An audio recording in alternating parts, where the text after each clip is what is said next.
me again, your pal, LaserDude99. Now first, wait, let me just fix... I'm trying to get a good look for me sitting down. But, yeah, that should be good. So, I am here to review Batman R.I.P. I have been trying to get my hands on this for a long time. Mostly because when I was told that someone really wanted to hear my opinion on this, and I've been heard so much about this and everything, so I just really have been wanting to review this for the longest time, and finally I've gotten this I got this at Christmas, but one thing that I really wanted to do, I didn't want to just read this through once and then review it. I wanted to be able to read this through a couple of times, wait a while, read some different Batman stuff, then read this again right before I review it, just so I can see how it compares to other things and really get a hold on it. So, yeah, so that's what I am doing. Our story starts out, actually, with Batman and Joker. Batman talking to Joker and asking him a few questions about the Black Glove. Now, the Black Glove is basically this organization of rich people and gamblers, and once a year they get together and they have a wager. They have set up this whole scenario, and everyone in the Black Glove gambles on it. In this case, it's good or evil.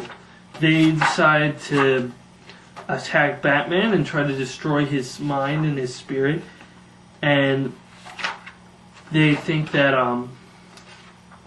if they then they have wagers on who's going to win, good or evil.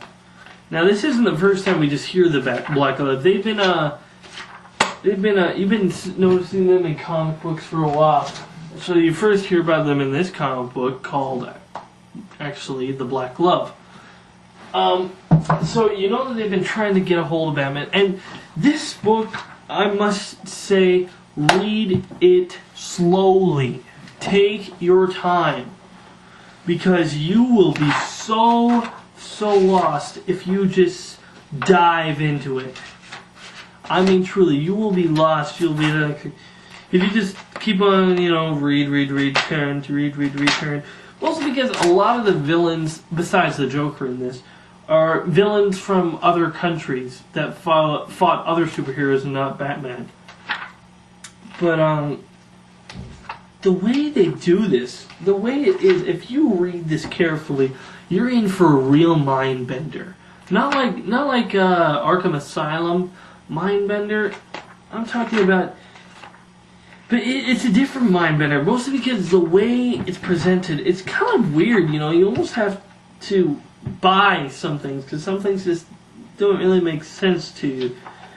But the basics are our story starts out basically with just Batman and Robin. After Batman interviews the Joker, they're just going around on their new Batmobile and taking down some criminals.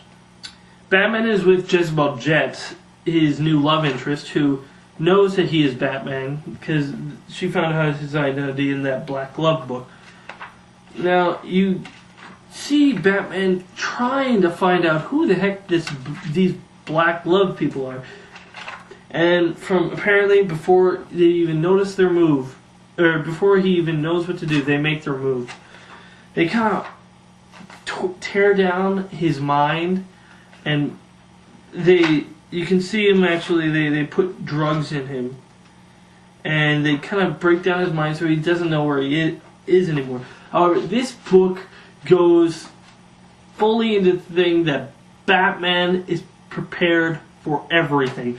Every little thing. Because, some things you're just like, oh, wow. I mean, how can he do it? There's a part of this where he's, buried alive, and he explains kind of how he gets out. I don't want to give away too much. But Joker in here. Joker is insane. I know that's hard to... It's not really...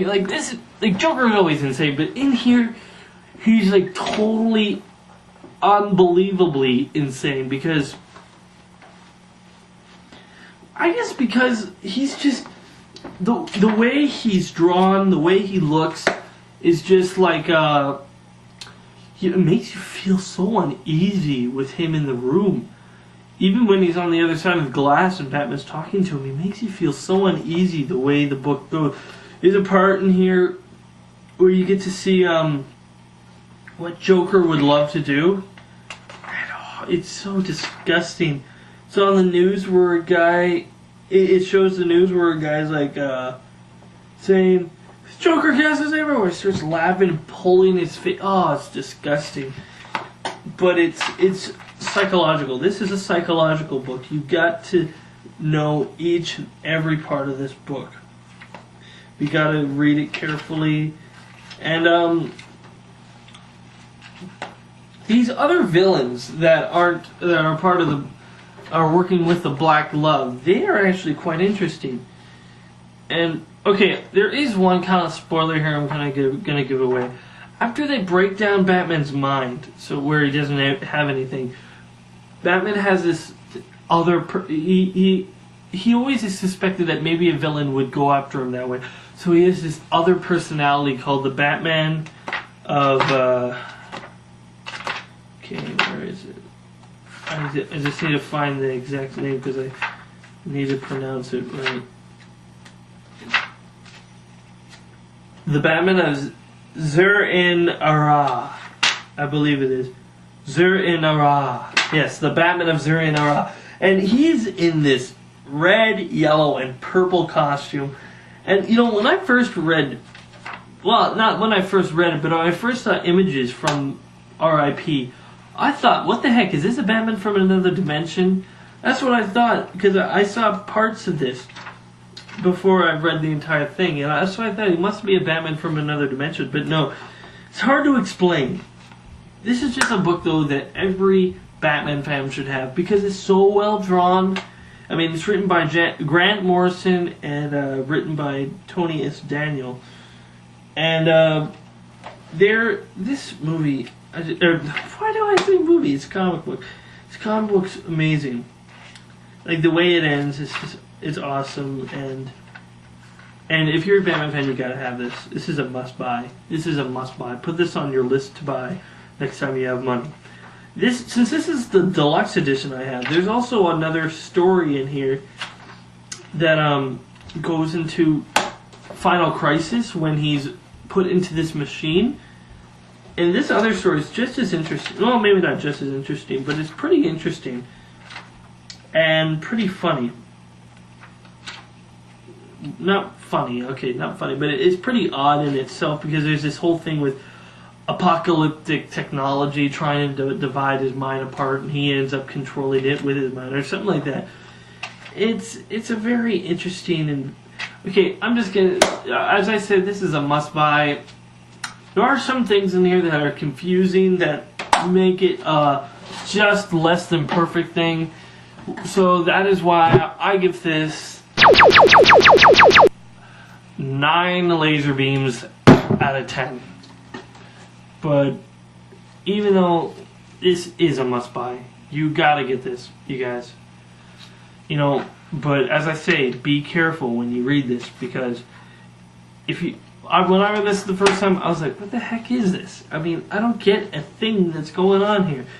But as I continue to read and as I read carefully, it turned into one of my favorites. And so, yeah. So, I guess that's all I really need to say. So, remember, I'm LazyDude99. If I don't like it, it's not worth it. But this is worth it. I wasn't saying this isn't worth it. Whatever. This way. Be sure to check out more of my other videos on my channel. And wait for more coming soon.